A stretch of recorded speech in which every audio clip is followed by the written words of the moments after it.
La primera víctima fue asesinada el 7 de noviembre de 1964. Ella era Anna Micek, una niña de tan solo 15 años. Había sido fuertemente golpeada en la cabeza. El asesino le había quitado la ropa y había dejado el cadáver escondido en una zona boscosa. Sin embargo, el escándalo que generó este crimen no consiguió ser resuelto ni por la policía, ni por los investigadores, y ni siquiera por los periodistas que se sumaron a la causa. Tan solo unos meses después, en el año 65, se registraron otras muertes. El 20 de enero, una joven llamada Eva Pakan fue encontrada sin vida en las calles de Polonia. A este crimen le siguió el asesinato de Lidia Nowaka y el de Irene Szymanska, todas ellas de la misma ciudad.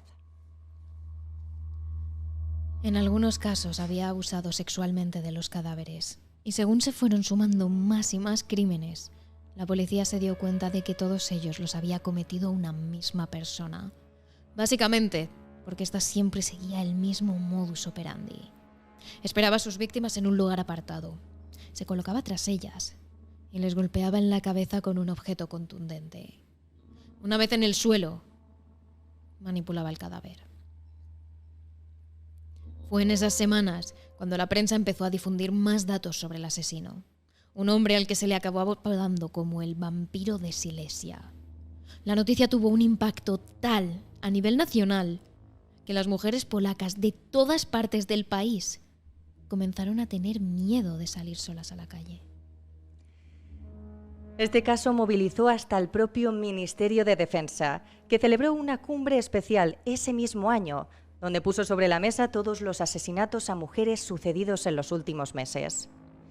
Aunque tanto el gobierno como las autoridades policiales decidieron no hablar más sobre el asesino a la prensa ni a nadie, cada día los periódicos sacaban en la portada un nuevo dato sobre el vampiro de Silesia. A estas alturas, el caos se había desatado en el país y el asesino todavía continuaba suelto. Una de las primeras ideas que tuvieron las autoridades fue enviar a mujeres policías como señuelos. La idea era que el asesino persiguiera a una de ellas, a la cual iba armada y vigilada por otro compañero de la misma profesión que acabaría con el asesino. Sin embargo, este plan no funcionó.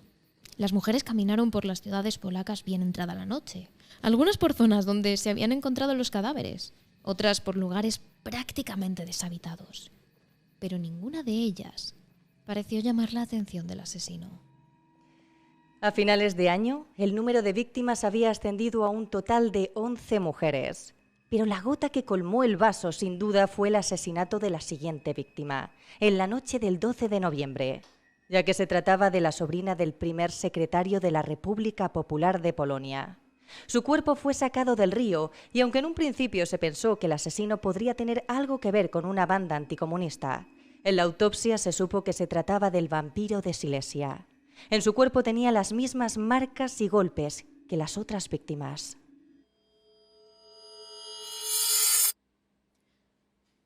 Esta situación tan desesperada hizo que las propias autoridades pidieran a la población que, por favor, proporcionaran cualquier información que pudiera ayudar al arresto del vampiro, llegando a ofrecer una recompensa de 1 millón de zlotys. Como consecuencia, la policía consiguió un efecto rebote nada deseado. Los ciudadanos empezaron a llamar en masa a las autoridades aportando datos sobre cualquier cosa. Un vecino raro, un transeúnte sospechoso, incluso de amigos o de familiares. Pero a pesar de la oleada de llamadas, la policía estudió cada caso minuciosamente. Y aunque la mayoría fueron archivados, algunos llegaron a resolver delitos que no estaban relacionados con el vampiro.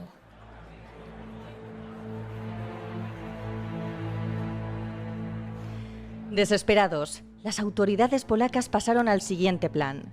Propusieron un método de investigación nuevo, no utilizado hasta el momento, que consiguió en recopilar 483 supuestas características conocidas del vampiro, tanto físicas como mentales, para luego ir comparando su perfil con el resto de hombres que vivían en Silesia.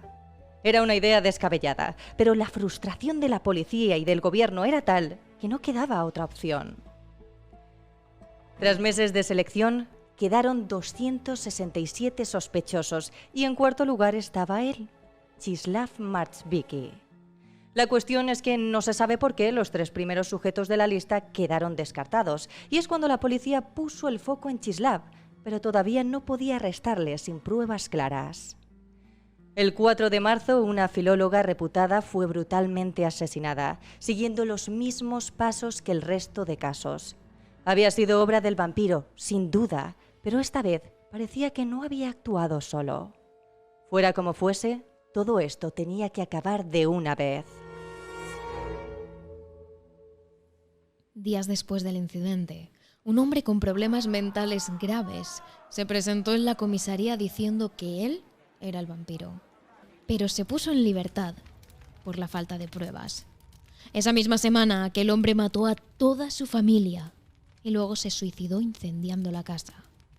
Jamás se pudo tomar las huellas del individuo para verificar si era o no el vampiro.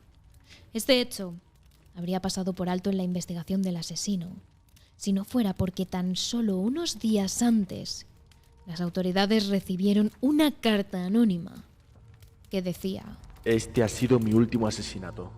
No habrá más. Nunca me atraparás.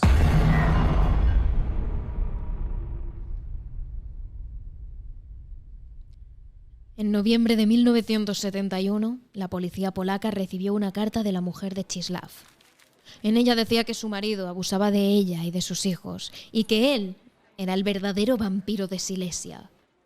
Tan solo un par de meses después del mensaje, los policías irrumpieron en la casa del matrimonio y se llevaron a Czislaw directo a prisión. Pero esta acusación hizo que el país entero se dividiera en 2 bandos. Los que pensaban que aquel hombre era el asesino que había matado a las 14 mujeres y los que creían que era inocente. Incluso entre los propios agentes hubo ciertas tensiones y enfrentamientos a raíz del incidente.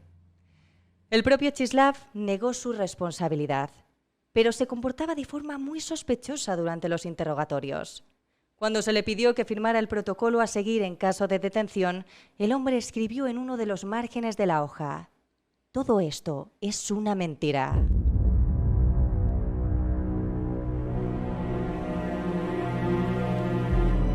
El siguiente paso fue arrestar a los cómplices del vampiro, que eran nada más y nada menos que sus hermanastros e incluso alguna de sus parejas. Esta investigación duró más de 10 años y el expediente sobre el caso supera los 166 tomos. Un rompecabezas donde existían posibles pruebas, pero ninguna de ellas dejaba 100% claro que el asesino y los cómplices de este eran Czislaw y sus hermanastros. Aún así, en julio de 1975, el juez dictó sentencia. Czislaw y su hermano Jan fueron condenados a pena de muerte y el resto de los arrestados a penas de cárcel de entre 4 y 15 años. Así fue como en 1977 ambos acusados fueron eliminados y posteriormente enterrados en un cementerio especialmente dedicado a criminales, destruido tiempo después, tras la abolición de la pena de muerte. Pero esta decisión no acabó con el misterio del vampiro de Silesia. Aunque los crímenes dejaron de suceder, una gran parte de polacos piensa que el verdadero asesino sigue suelto. Es por eso que se ha creado cierta leyenda alrededor de la historia, que ha pasado a formar parte de la cultura del país. Tendrán razón aquellos que dicen que el asesino continúa suelto, con vida. ¿Será realmente Czislaw? ¿El vampiro de Silesia volverá a actuar? Un misterio que puede que se llegue a resolver algún día, o puede que jamás se sepa la verdad.